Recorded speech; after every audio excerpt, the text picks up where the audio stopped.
تو human psychology ہے، human انسان کے اندر کی یہ ہوس ہے کہ جو کبھی رکتی نہیں ہے، اس نے نہ چاہتے ہوئے بھی اس کے ساتھ فزیکل ریلیشن بنا لیا.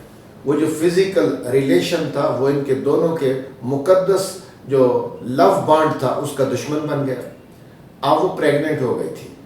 جو ہی وداؤٹ اینی انکوائری اور انویسٹیگیشن ایڈم بیڈ نے زبردستی اس کے ساتھ منگنی کر رکھی ہے. شادی کے دن قریب پہنچتے ہیں. اب آپ دیکھیں شادی کے دن قریب پہنچتے ہیں تو بایولوجیکلی 9 منتھ کے اندر پریگننسی کی ویزیبلٹی تو ہو جانی ہے. لہٰذا وہ ہوئی اور ہیٹی نے بجائے ہیٹی کسی سے ایکسپریس کرتی اس دوران میں کہ وہ پریگننٹ ہے، وہ خاموش رہی. وہ انکل اور آنٹ کے ساتھ اپنا وقت کاٹتی رہی. اب آپ دیکھیں دراصل جارج ایلیٹ نے یہ بھی کہنا چاہا ہے کہ پیرنٹل رول بہت پازیٹیو ہونا چاہیے. بچوں کو خوب ٹریننگ دینی چاہیے ہمیں. ہم جس بات کو شرم و حیا میں چھپائے رکھتے ہیں وہی بات ہمارے لیے کل عذاب بن جاتی ہے. دیکھیں آج کل بھی ہمارے معاشرے میں جو ریپ ہو رہے ہیں بہت سارے بچوں کو پتہ ہی نہیں ہے. جس طرح کہ ہم ٹامس ہارڈی میں پڑھتے ہیں ٹیس کے اندر کہ وہ ٹیس کہتی ہے نا اپنی ماں سے کہ ماما آپ نے مجھے مرد کی صحیح خصلت کے بارے میں کیوں نہیں بتایا تھا، کاش آپ نے مجھے بتایا ہوتا کہ مرد کیا کر سکتے ہیں. لہذا مردوں اور عورتوں کے تعلقات بھی بچوں کے نزدیک ڈیفائن نہیں ہوتے. اب ہیٹی کو نہیں پتا تھا کس سے بات کریں. جب آپ ایک ریئل بایولوجیکل نالج کو سن کہیں گے تو اسی طرح دھوکہ کھائیں گے. ہیٹی کو پتا ہوتا کہ میرے ساتھ کیا ہو چکا ہے تو ایکسپریس کرتی. لہذا جارج ایلیٹ نے دراصل اپنے پیرنٹل بیک گراؤنڈ پہ بھی روشنی ڈالی ہے کہ جہاں پہ اس کے ساتھ بھی اس قسم کے کچھ مظالم ہوئے تھے کہ اس کی خواہشات نہیں پوچھی جاتی تھیں. بالآخر لیوس کا تو یہ بہانہ ہی سمجھیں کہ اس کو کنسول کرنے کے لیے 2-3 سال گزارے. ضرور اس کی فیملی کے اندر کچھ ایسی اٹریکشنز کی کمی تھی جس کے اندر وہ فیملی کے پرامن حالات دیکھتی اور وہ دیکھتی کہ مجھے یہاں پراپر ٹریننگ مل رہی ہے. لہٰذا اس نے گھر چھوڑ کے ایک مرد کے ساتھ بغیر شادی کے گزارا شروع کر دیا. اب ہم دیکھتے ہیں کہ ہیٹی نے بھی ایسے ہی کیا کہ ہیٹی آرتھر کے ساتھ گئی.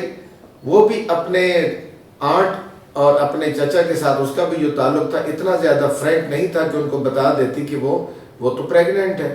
تو لہٰذا ہو سکتا ہے ہیٹی کو پتہ ہی نہ ہو کہ وہ پریگننٹ ہے.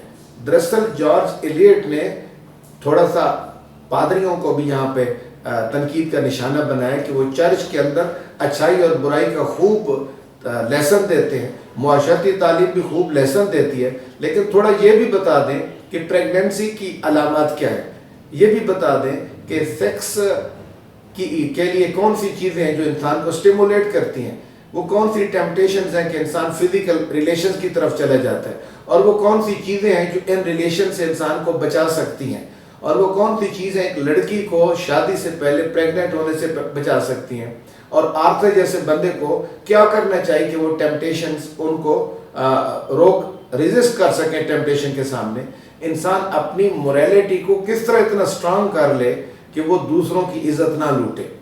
کیونکہ مورل سٹرینتھ جو ہے وہ نہیں سکھاتے ہم، صرف ہم یہ ہے کہ وہ اس نے برا کر دیا لہذا وہ بہت بڑا سنر ہے، اس کو سزا ملنی چاہیے.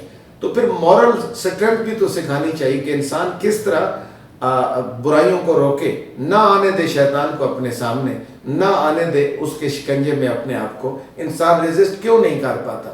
ہر بندے نے دوزخ اور جنت کا کانسیپٹ تو ہم بتا دیتے ہیں، ڈیفینیٹلی بتانا چاہیے، مگر گناہ سے رکنا کس طرح ہے یہ بھی تو کوئی بتائے نا.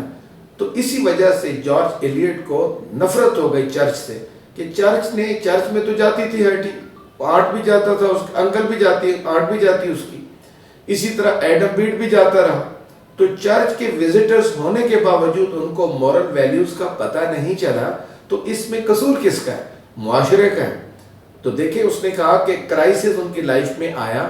اب ایڈم بیڈ نے ہیٹی کو پروپوز کیا، ہیٹی نے والدین کو نہیں بتایا. ہیٹی 9 مہینے کے بعد، 9 مہینوں سے پہلے گھر سے بھاگی کہ میں اب آرتھر کے پاس چلی جاؤں. دراصل 2 عناصر تھے اس کو بھگانے میں. نمبر 1 وہ اس لیے آرتھر کے پاس جانا چاہ رہی تھی تاکہ اپنی صحیح والی محبت کو پالے، ایڈم کے ساتھ شادی نہ ہو. یہ تو ہر بک میں لکھا ہوا ہے، سرفیس لیول پہ ہم یہ دیکھتے ہیں. تو ذرا یہ بھی دیکھیں کہ اگر 9 مہینے کو پہنچنے لگی تھی پریگننسی اس کی تو کیا آرتھر ایڈم یا دوسرے لوگوں کو شادی میں پتہ نہ چل جاتا کہ یہ پریگننٹ ہے؟ ڈیفینیٹلی چل جاتا. اس وجہ سے وہ اس سے پہلے کہ بچے کی ماں بنتی وہ گھر سے بھاگ گئی. اب جو گھر سے بھاگی رستے میں ہی اس نے بچے کو جنم دے دیا. اب دیکھیں چرچ نے اس کو تعلیم نہیں دی تھی کیا کہ بچے کے لیے ماں کیا ہوتی ہے، ماں کے لیے بچہ کیا ہوتا ہے، دونوں ایک دوسرے سے کیا لنک رکھتے ہیں اور ماں کے قدموں میں جنت ہوتی ہے. چرچ نے بتایا تھا. تو پھر اس کو اس سن سے کیوں نہیں روکا چرچ نے کہ بچے کو اس نے آزاد چھوڑا اور بھاگ گئی اور واپسی پہ آئی. اب اس کا واپسی پہ جو آنا ہے، یہ جارج ایلیٹ کا خیال ہے کہ انسان کے اندر جو انیٹ گڈنس ہوتی ہے وہ اس کو انکانشیسلی یا کانشیسلی لے آئی، یا سب کانشیسلی وہ وہاں پہ پہنچ گئی. اب جب پہنچی تو وہ آلریڈی لوگوں کو پتہ چل چکا تھا کہ بچہ مر چکا ہے، تو یہ جیل چلی گئی. اب ایڈم بیٹ نہ معاشرتاً پڑا ہوا تھا نہ مذہباً پڑا ہوا تھا، لہٰذا اب جب وہ جیل پہنچی ہے تو جب یہ عدالت کا کٹہرا لگا، وہاں پہ سارے معاملے کو ڈسکس کیا گیا. تو اس وقت ایڈم بیٹ کو پتہ چلا کہ پریگننسی کیا ہوتی ہے، اس کے لیے ٹائم پیریڈ کیا ہوتا ہے، کس قسم کی لڑکی کو میں پروپوز کروں، کس کی فزیکل اٹریکشن کیا ہے. وہاں پہ ڈینا موجود ہوتی ہے، ڈینا مورس، جو کہ میتھوڈسٹ ہے. اب ڈینا مورس نے تہیہ کر رکھا ہے کہ وہ شادی نہیں کرے گی، کیونکہ جو میتھوڈسٹ ہوتی تھی کرسچین، یہ جو میتھوڈزم پریچنگ انسٹیٹیوشن تھا ان کا، according to methodism the girl who was the part of this religious institution was not allowed to marry, so she didn't marry and she was committed not to marry at all.